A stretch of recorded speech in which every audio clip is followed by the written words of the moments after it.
Assalamualaikum warahmatullahi wabarakatuh. Saya Husnul Imah dari 5R1A Pendidikan Agama Islam. Judul penelitian saya yaitu hubungan antara intensitas mendengarkan lagu Asmani Wali Songo dengan minat belajar sejarah Wali Songo pada siswa kelas 7 MTS Alitma. Jenis penelitian termasuk ke dalam jenis penelitian kuantitatif, korelasional, ex post facto dengan beberapa alasan berikut. Peneliti tidak menyuruh siswa untuk mendengarkan lagu, peneliti hanya mengukur kebiasaan yang sudah ada dan data dikumpulkan melalui angket dengan skor 1-5. Dan intensitas mendengarkan lagu itu sudah terjadi sebelum penelitian dilakukan.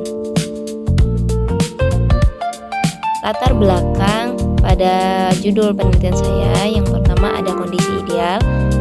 Jadi kondisi ideal itu kondisi yang seharusnya terjadi. Siswa seharusnya memiliki minat tinggi terhadap sejarah Wali Songo, karena sejarah Wali Songo ini salah satu materi yang dekat dengan kehidupan masyarakat. Selanjutnya ada kondisi faktual, kondisi di lapangan. Saat pelajaran sejarah, siswa menjadi pasif. Siswa menganggap pelajaran sejarah itu hafalan dan membosankan. Guru jarang menggunakan media selain buku. Dan di luar kelas, siswa sering mendengarkan lagu Asmani Wali Songo dan lagu tersebut berisi nama dan sejarah Wali Songo. Setelah adanya fakta di lapangan dan tidak kesesuaian dengan kondisi ideal, maka ada solusi untuk menangani masalah tersebut. Jika memang ada hubungan, lagu bisa dijadikan media pembelajaran dan pembelajaran lebih kontekstual, maka lagu bisa digunakan untuk hal tersebut. Setelah tadi urgensi penelitian, mengapa penelitian ini penting, maka tadi ada solusi jika memang media audiovisual ini bisa digunakan atau bisa menambah minat siswa, maka media audiovisual lagu Asmani Wali Songo bisa dijadikan media pembelajaran agar pembelajaran lebih kontekstual dan menarik. Selanjutnya ada literatur review dan gap research. Sebelumnya penelitian yang dilakukan terkait media audiovisual itu sudah banyak, sudah umum terjadi. Namun yang meneliti tentang pembelajaran media audiovisual yang tentang lagu religi dan sejarah itu masih sedikit dan minim. Oleh karena itu, gap research penelitian saya yaitu intensitas mendengarkan lagu sejarah religius menjadi gap penelitian saya. Selanjutnya ada rumusan masalah. Rumusan masalah ini dibentuk oleh latar belakang tadi. Jadi mengapa rumusan masalah saya? Yang pertama ada, apakah terdapat hubungan yang signifikan antara intensitas mendengarkan lagu Asmani Wali Songo dengan minat belajar sejarah Wali Songo pada kelas 7 MTS Alitma. Dan yang kedua, seberapa kuat hubungan antara intensitas mendengarkan lagu Asmani Wali Songo dengan minat belajar sejarah Wali Songo pada siswa kelas 7 MTS Alitma. Nah, mengapa masalahnya berbentuk apakah terdapat hubungan? Karena yang pertama, judul penelitian saya yaitu tentang korelasi atau hubungan. Penelitian saya tidak memberikan perlakuan khusus dan juga tidak menyatakan sebab akibat. Nah, mengapa rumusan masalah pertamanya ada atau tidak? Alasannya dalam penelitian korelasional, langkah logisnya yang berurutan yang pertama, pastikan dulu ada hubungan atau tidak. Dan yang kedua, jika ada, baru dilihat seberapa kuat. Maka yang pertanyaan selanjutnya pertanyaan yang kedua itu seberapa kuat hubungan antara intensitas mendengarkan lagu Asmani Wali Songo dengan minat belajar sejarah Wali Songo pada siswa kelas 7 MTS Alitma. Dan rumusan masalah yang kedua yaitu menanyakan seberapa kuat hubungan. Alasannya karena korelasi selalu menghasilkan angka yang koefisien atau R. Angka R punya makna kekuatan hubungan. Nah, contoh konkretnya seperti ini. Jika R yaitu 0,20 maka hubungannya lemah. Jika 0,45 hubungannya sedang dan 0,70 hubungannya kuat. Jadi rumusan masalah yang kedua lahir langsung dari output statistik, bukan dibuat-buat. Selanjutnya yaitu tujuan. Nah, tujuan ini menjawab rumusan masalah yang tadi saya jelaskan. Matanya pada rumusan masalah itu dijadikan kalimat pernyataan pada tujuan. Selanjutnya itu variabel penelitian. Mengapa variabel yang saya pilih ada intensitas mendengarkan lagu Asmani Wali Songo yaitu menjadi variabel terikat? dan variabel bebasnya yaitu minat belajar. Variabel X tersebut dipilih karena sudah terjadi secara alami, yaitu ex post facto, bukan hasil perlakuan peneliti. Dan variabel X tersebut yaitu intensitas mendengarkan, dikarenakan fakta lapangan yang pertama, lagu Asmani Wali Songo sering diputar di rumah, acara keagamaan dan lingkungan masyarakat. Namun masih belum ada kebiasaan yang berhubungan dengan minat belajar. Maka variabel X itu dipilih karena sudah terjadi secara alami, yaitu ex post facto, bukan hasil perlakuan peneliti. Selanjutnya juga variabel Y-nya yaitu minat belajar sejarah Wali Songo. Alasannya secara teoritis ada menurut Slameto, yaitu minat belajar adalah kecenderungan hati yang menyebabkan seseorang merasa senang, tertarik, dan terdorong untuk belajar. Dalam pendidikan, minat akan menghasilkan perhatian. Nah, perhatian akan menghasilkan keterlibatan, dan keterlibatan menghasilkan hasil belajar. Maka minat adalah variabel yang cocok atau relevan terkait judul saya, dan juga lebih realistis untuk siswa kelas 7. Hipotesis diperlukan karena penelitian ini bersifat kuantitatif dan bertujuan menguji dugaan hubungan antara variabel. Hipotesis muncul dari teori, fakta lapangan, dan rumusan masalah dalam penelitian. Hipotesis dirumuskan dalam bentuk hipotesis nol dan alternatif agar dapat diuji secara statistik, dan hasil penelitian ditentukan berdasarkan diterima atau ditolaknya hipotesis tersebut. Jika menunjukkan kemungkinan hubungan, maka dibuat hipotesis alternatif, dan jika tidak, maka dibuat dengan hipotesis nihil atau nol. Selanjutnya populasi. Populasi di sini yaitu seluruh siswa kelas 7 MTS Alitmam. Selanjutnya sampelnya menggunakan total sampling. Karena populasinya kecil, lebih akurat dan tidak perlu rumus kompleks.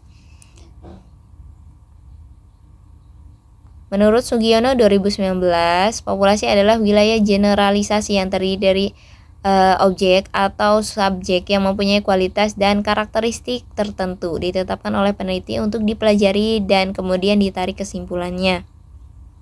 Jadi semua subjek yang relevan dengan penelitian dijadikan sebagai populasi.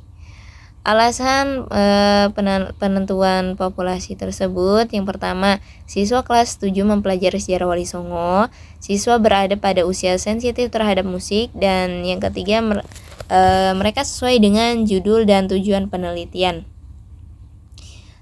Teori sampel yaitu menurut Ari Kunto 2016, sampel adalah sebagian atau wakil dari populasi yang diteliti. Jadi menggunakan teknik sampling, total sampling. Karena menurut Ari Kunto, jika jumlah populasi kurang dari 100, maka seluruh populasi sebaiknya dijadikan sampel. Selanjutnya ada rumus sampling, yaitu maka sampel sama dengan populasi. Karena saya menggunakan total sampling, maka sampel sama dengan populasi, tidak memerlukan rumus Sofin atau lainnya. Selanjutnya jenis data. Teori yang digunakan itu menurut Sugiono 2019, data kuantitatif adalah data berbentuk angka. Data ordinal adalah data yang menunjukkan tingkatan. Jenis data penelitian di sini yang pertama, sumber datanya yaitu diperoleh dari angka atau kuesioner. Skornya menggunakan skala Likert 1-5. Selanjutnya, metode pengumpulan data. Menurut Sugiono 2019, kuesioner adalah teknik pengumpulan data dengan cara memberi seperangkat pertanyaan tertulis terhadap responden. Metode yang digunakan yaitu angket kuesioner. Selanjutnya, prosedur pengumpulan data. Langkah-langkahnya menyusun angket berdasarkan indikator variabel, meminta izin terhadap pihak sekolah, membagikan angket terhadap siswa kelas 7. Siswa mengisi angket secara mandiri, angket dikumpulkan dan diberi skor. Selanjutnya, instrumen penelitian. Menurut Ari Kunto 2016, instrumen penelitian adalah alat yang digunakan untuk mengumpulkan data agar lebih mudah diolah. Menurut Ari Kunto 2016, instrumen penelitian adalah alat yang digunakan untuk mengumpulkan data agar lebih mudah diolah. Bentuk instrumennya itu angket intensitas mendengarkan lagu dan angket minat belajar sejarah. Kisi-kisi instrumen semisalnya contohnya variable X itu intensitas mendengarkan lagu, indikatornya frekuensi. Nah, contoh pertanyaan seperti saya sering mendengarkan lagu Asmani Wali Songo dan skornya mungkin 1, 2 dan lainnya 1 sampai 5. Dan indikatornya durasi, saya mendengarkan lagu sampai selesai ininya. Contoh pertanyaannya. Indikator pemahaman, saya memahami makna lirik lagu. Dan variabelnya itu instrumennya instrumen minat belajar sejarah, indikatornya yaitu perasaan senang. Contoh pernyataannya saya senang belajar sejarah Wali Songo. Indikator lainnya seperti perhatian, contohnya saya memperhatikan pelajaran sejarah. Dan indikator selanjutnya itu keingintahuan, contoh pertanyaannya saya ingin tahu lebih banyak tentang Wali Songo. Skala pengukurannya menggunakan skala Likert, misalkan 1 itu sangat setuju, 2 tidak setuju, 3 ragu-ragu, 4 setuju, dan 5 sangat setuju. Jika metode keabsahan data, yang pertama ada uji validitas. Menurut Sugiono 2019, validitas menunjukkan sejauh mana instrumen mampu mengukur apa yang seharusnya diukur. Jenis uji validitas itu menggunakan validitas konstruk dengan korelasi product moment Pearson. Rumus validitasnya sebagai berikut. Kriterianya, jika R hitung lebih besar dari R tabel, maka data tersebut valid. Dan jika R hitung kurang dari R tabel, maka hasilnya tidak valid. Selanjutnya uji reliabilitas, yaitu teori yang dikemukakan oleh Ari Kunto 2016 bahwa reliabilitas menunjukkan tingkat konsistensi instrumen. Jenis yang digunakan yaitu Cronbach alpha dengan rumus sebagai berikut. Kriterianya jika A itu lebih dari 0,70 maka reliable, dan jika A-nya itu kurang dari 0,70 maka tidak reliable. Selanjutnya ada teknik analisis data. Nah, yang pertama ada statistik deskriptif. Menurut Sugiono 2019, statistik deskriptif digunakan untuk menggambarkan data apa adanya melalui prosedur menghitung nilai rata-rata, menghitung persentase, dan menghitung standar deviasi. Rumusnya sebagai berikut. Selanjutnya ada statistik inferensial. Jadi statistik inferensial ini digunakan untuk menguji hipotesis dan menarik kesimpulan. Uji yang digunakan yaitu uji korelasi Pearson product moment. Kriteria pengujiannya jika signifikansi kurang dari 0,05 maka H0 ditolak, dan jika signifikan yaitu lebih dari 0,05 maka H0 diterima. Mungkin itu saja yang bisa saya sampaikan. Kurang lebihnya mohon maaf. Wabillahi taufik wal hidayah. Wassalamualaikum warahmatullahi wabarakatuh.